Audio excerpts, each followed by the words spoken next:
Hello दोस्तों, क्या हाल है। आज तारीख है 25 अगस्त, दिन रविवार, हिंदी तिथि सप्तमी। और आइए बात करते हैं आज की मुख्य समाचार में दिन भर की 30 बड़ी खबरों पर नजर डालते हैं। मुस्लिम बीएलओ को हटाने पर भड़की सपा, कुंदरकी के बाद सीसामऊ में षड्यंत्र का आरोप, उपचुनाव से पहले गरमाया माहौल। विधानसभा उपचुनाव से पहले बीएलओ को बदलने पर समाजवादी पार्टी ने उत्तर प्रदेश के मुख्य निर्वाचन अधिकारी से शिकायत की है। कुंदरकी के बाद अब सीसामऊ विधानसभा में षड्यंत्र के तहत 98 मुस्लिम बीएलओ को हटाकर गैर मुस्लिम बीएलओ की तैनाती करने का आरोप समाजवादी पार्टी ने लगाया है। देश के सबसे लोकप्रिय मुख्यमंत्री बने CM Yogi Adityanath, mood off the nation सर्वे में बने नंबर 1। बीते 7.5 साल में उत्तर प्रदेश की दिशा और दशा को बदलने वाले मुख्यमंत्री योगी आदित्यनाथ एक बार फिर देश के सबसे लोकप्रिय मुख्यमंत्री बनकर उभरे हैं। प्रतिष्ठित मीडिया समूह के मूड ऑफ द नेशन सर्वे में योगी को नंबर 1 सीएम के तौर पर जनता ने चुना है। देश भर में 1.36 लाख से अधिक जनता के बीच हुए सर्वे में 33% से अधिक लोगों ने योगी को बेस्ट सीएम माना है। योगी इस सर्वे में लगातार तीसरी बार देश के बेस्ट चीफ मिनिस्टर चुने गए हैं। 7वीं क्लास में पढ़ने वाली छात्रा को जंगल ले गया युवक, झाड़ियों में किया दुष्कर्म, हालत बिगड़ने पर छोड़कर भागा। बिजनौर नगर के एक मोहल्ला निवासी 12 वर्षीय किशोरी से युवक ने जंगल में ले जाकर दुष्कर्म की घटना को अंजाम दिया। दुष्कर्म के बाद किशोरी की हालत बिगड़ गई, जिसके बाद आरोपित युवक उसे एक अस्पताल में छोड़कर फरार हो गया। पीड़िता के पिता की तहरीर पर पुलिस ने मुकदमा दर्ज कर आरोपित को गिरफ्तार कर लिया है। सीएम योगी ने उपराष्ट्रपति जगदीप धनखड़ से की शिष्टाचार भेंट, उत्तर प्रदेश के विकास मॉडल को मिली सराहना। उत्तर प्रदेश के मुख्यमंत्री योगी आदित्यनाथ ने शुक्रवार को दिल्ली में उपराष्ट्रपति जगदीप धनखड़ से शिष्टाचार भेंट की। सीएम योगी ने सुबह उपराष्ट्रपति के आवास पर पहुंचकर उनका हालचाल जाना। वहीं उपराष्ट्रपति जगदीप धनखड़ ने सीएम योगी की सराहना की। उपराष्ट्रपति ने मुख्यमंत्री योगी आदित्यनाथ के नेतृत्व में उत्तर प्रदेश के विकास मॉडल की प्रशंसा की। सिपाही भर्ती परीक्षा, पहले दिन 9000 अभ्यर्थियों ने छोड़ी परीक्षा, 36,500 हुए शामिल, कहीं गड़बड़ी की शिकायत। सिपाही भर्ती 2024 के लिए शुक्रवार को जनपद में हुई परीक्षा में लगभग 9000 अभ्यर्थी गैरहाजिर रहे। हालांकि कुल उपस्थिति करीब 80% रही। पहले दिन परीक्षा में कुल 36,500 अभ्यर्थी शामिल हुए। अफसरों का दावा है कि 2 पालियों में हुई परीक्षा पूरी तरह शांतिपूर्ण तरीके से संपन्न हुई। कहीं से भी किसी तरह की गड़बड़ी की बात सामने नहीं आई। संविधान सम्मान सम्मेलन में हिस्सा लेंगे राहुल गांधी, कांग्रेसजनों ने बनाई स्वागत की रणनीति। लोकसभा में नेता प्रतिपक्ष राहुल गांधी शनिवार 24 अगस्त को प्रयागराज आ रहे हैं। वह महाराणा प्रताप चौराहे के पास स्थित एएमए कन्वेंशन सेंटर में सिविल सोसाइटी की ओर से आयोजित संविधान सम्मान सम्मेलन में बतौर मुख्य अतिथि हिस्सा लेंगे। इसकी जानकारी कांग्रेस के यूपी प्रभारी अविनाश पांडेय और कांग्रेस के प्रदेश अध्यक्ष अजय राय ने सिविल लाइंस रोडवेज पर स्थित राही इलावट में पत्रकारों को दी। कन्हैया को सजाने संवारने को बाजार में आई पोशाकें, मुकुट और बांसुरी से सजी दुकानें। श्री कृष्ण जन्माष्टमी का पर्व 26 अगस्त को मनाया जाएगा। इसको लेकर घरों व मंदिरों में तैयारियां भी शुरू हो गई हैं। शाहजहांपुर के बाजार में भगवान श्री कृष्ण के बाल स्वरूप को सजाने संवारने के लिए सुंदर पोशाकें, चांदी के पालने, मुकुट तथा बांसुरी आदि बाजार में आ चुकी है, जिसकी दुकानें सजने लगी हैं। मायावती पर भाजपा विधायक के बयान पर बवाल, अखिलेश ने की केस दर्ज करने की मांग तो बसपा सुप्रीमो ने जताया आभार। भाजपा विधायक के बसपा सुप्रीमो मायावती पर की गई टिप्पणी को लेकर सपा अध्यक्ष अखिलेश यादव ने भाजपा विधायक पर कार्रवाई की मांग की है। उन्होंने सोशल मीडिया पर लिखा कि उत्तर प्रदेश के एक भाजपा विधायक द्वारा ऊपर की एक भूतपूर्व महिला मुख्यमंत्री के प्रति कहे गए अभद्र शब्द दर्शाते हैं कि भाजपाइयों के मन में महिलाओं और खास तौर से वंचित शोषित समाज से आने वालों के प्रति कितनी कटुता भरी है। जम्मू कश्मीर चुनाव, सीएम योगी ने कांग्रेस नेशनल कॉन्फ्रेंस के गठबंधन पर उठाए सवाल, राहुल गांधी पर जमकर बरसे। मुख्यमंत्री योगी आदित्यनाथ जम्मू कश्मीर विधानसभा चुनाव के लिए कांग्रेस व नेशनल कॉन्फ्रेंस के गठबंधन पर खूब बरसे। उन्होंने शनिवार को अपने सरकारी आवास पर मीडिया से बातचीत करते हुए दोनों पार्टियों के गठबंधन पर सवाल उठाए।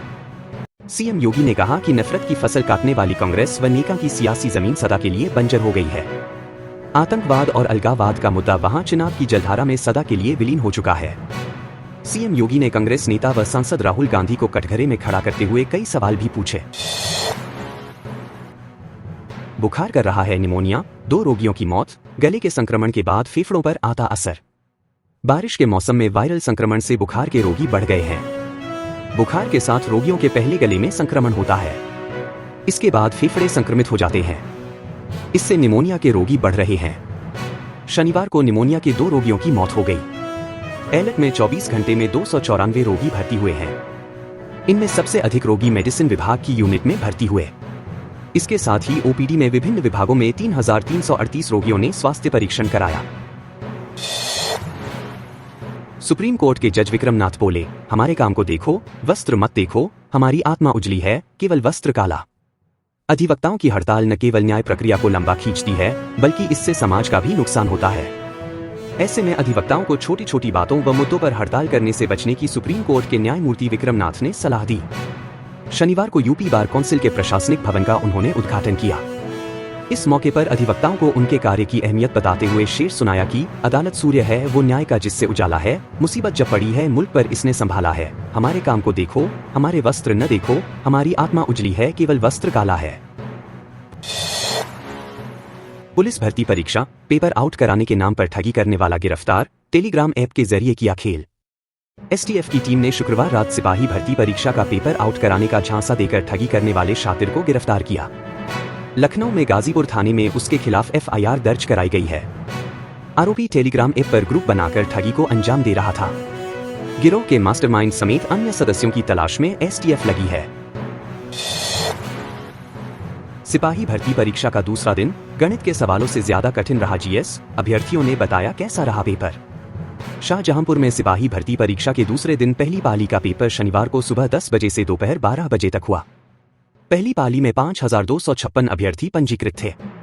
इनमें से 3,902 ने परीक्षा थी। 1,354 अभ्यर्थी अनुपस्थित रहे। पेपर देने के बाद अभ्यर्थियों ने बताया कि गणित के सवालों से ज्यादा जीएस कठिन रहा। मायावती की मांग, आपत्तिजनक बयान देने वाले विधायक पर कार्रवाई हो, अखिलेश यादव का जताया आभार। बहुजन समाज पार्टी की राष्ट्रीय अध्यक्ष एवं पूर्व मुख्यमंत्री मायावती ने उन्हें भ्रष्ट मुख्यमंत्री करार देने वाले भाजपा विधायक पर कार्रवाई करने की मांग की है। साथ ही भाजपा विधायक को करारा जवाब देने पर सपा अध्यक्ष अखिलेश यादव का आभार जताया है। बसपा सुप्रीमो ने शनिवार को सोशल मीडिया पर लिखा कि सपा मुखिया ने मथुरा के एक भाजपा विधायक को उनके गलत आरोपों का जवाब देकर बसपा प्रमुख के ईमानदार होने के बारे में सच्चाई को माना है, उसके लिए पार्टी आभारी है। पहले दिन 4,621 अभ्यर्थियों ने छोड़ी परीक्षा, 2 संदिग्ध पकड़े, उतरवाई राखी बेल्ट। अलीगढ़ कड़ी सुरक्षा के बीच 23 अगस्त से पुलिस आरक्षी भर्ती परीक्षा शुरू हो गई। 20 केंद्रों पर हुई परीक्षा में पहले दिन 2 पालियों में 17,808 अभ्यर्थियों में से 13,187 परीक्षा में शामिल हुए, जबकि 4,621 ने परीक्षा छोड़ दी। पहली पाली में 2 संदिग्ध अभ्यर्थियों को बायोमीट्रिक जांच में पकड़ा गया। बाद में दस्तावेजों की जांच पड़ताल के बाद उनको परीक्षा में शामिल होने की इजाजत दी गई। रिश्वत लेने का आरोपी रोडवेज आरएन कार्यालय का बाबू निलंबित, कोर्ट ने भेजा जेल। संविदा चालक से नियुक्ति के नाम पर 50,000 रुपए घूस लेने में गिरफ्तार रोडवेज आरएन कार्यालय के बाबू रियाजुद्दीन को विभाग ने शुक्रवार को निलंबित कर दिया है। बाबू को कोर्ट ने जेल भेज दिया। उधर आरएन गौरव वर्मा के खिलाफ सिगरा थाने में दर्ज मुकदमा के बाद से पुलिस ने जांच तेज कर दी है। शुक्रवार को आरएन कार्यालय दिन भर बंद रहा। बच्चे को जन्म देकर छोड़ गई थी मां, डॉक्टर ने 50,000 में बेच दिया, 3 आरोपी गिरफ्तार। लाल बहादुर शास्त्री अंतर्राष्ट्रीय एयरपोर्ट बाप्तपुर से बरामद बच्चा एक नाबालिग का था। नाबालिग उसे चंदौली के निजी अस्पताल में छोड़कर चली गई थी। इसका फायदा उठाकर डॉक्टर ने बच्चे को 50,000 रुपए में बेच दिया।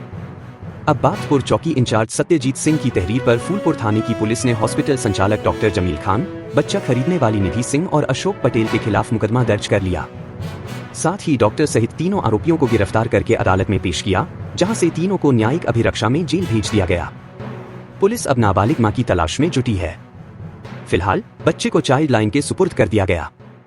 डॉक्टर खान के हॉस्पिटल की एक शाखा रामनगर स्थित साहित्य नाका मोड़ पर भी है। काशी द्वार से ही मिलता रहेगा काशीवासियों को प्रवेश, सावन में लागू व्यवस्था रहेगी जारी। श्री काशी विश्वनाथ धाम में काशीवासियों को काशी द्वार से ही प्रवेश मिलेगा। सावन में लागू की गई काशी द्वार की व्यवस्था अनवरत रूप से जारी रहेगी। श्रद्धालुओं की बढ़ती हुई संख्या के आधार पर काशी द्वार के खुलने की समय सीमा को बढ़ाया भी जा सकता है। साथ ही सावन की तरह ही मंगला आरती के वेटिंग टिकट ऑनलाइन ही बुक किए जाएंगे। बीएचयू में 11 दिन की हड़ताल, बिना इलाज लौटे 35,000 मरीज, 1,000 लोगों की नहीं हुई सर्जरी। 11 दिन की हड़ताल में 9 दिन ओपीडी चली और इन 9 दिनों में ओपीडी में बिना इलाज करीब 35,000 मरीजों को लौटना पड़ा, जबकि 1,000 मरीजों की सर्जरी नहीं हुई। 440 मरीजों की ही भर्ती हो सकी जबकि 672 को डिस्चार्ज किया गया। कंटेनर ने ट्रैक्टर ट्राली में मारी टक्कर, 2 की मौत। राजस्थान के चुरू में हुआ दर्दनाक हादसा। फिरोजाबाद के जसराना से ट्रैक्टर ट्राली में सवार होकर गोगामेरी जा रहे श्रद्धालुओं के ट्रैक्टर ट्राली में राजस्थान के चुरू जिले में ओवरटेक करने के प्रयास में कंटेनर ने टक्कर मार दी। टक्कर लगने से ट्रैक्टर ट्राली पलटने से सवार सभी लोग घायल हो गए। हादसे में 2 लोगों की मौत हो गई जबकि अन्य का उपचार चल रहा है। ट्रैक्टर ट्राली में आधा दर्जन से अधिक गांवों में 50 से अधिक लोग सवार थे। पुलिस हिरासत से भागने की कोशिश में गैंगरेप का आरोपी तालाब में कूदा, मौत। गांव वालों का शव दफनाने से इनकार। असम गैंगरेप के मुख्य आरोपी तफजुल इस्लाम की तालाब में डूबने से मौत हो गई है। पुलिस आरोपी तफजुल को सुबह करीब 4 बजे क्राइम सीन अपराध स्थल पर लेकर जा रही थी। उसी दौरान आरोपी ने पुलिस से बचने के लिए तालाब में छलांग लगा दी, लेकिन डूबने से उसकी मौत हो गई। इस घटना के 2 अन्य आरोपी अभी भी फरार हैं और उनकी तलाश की जा रही है।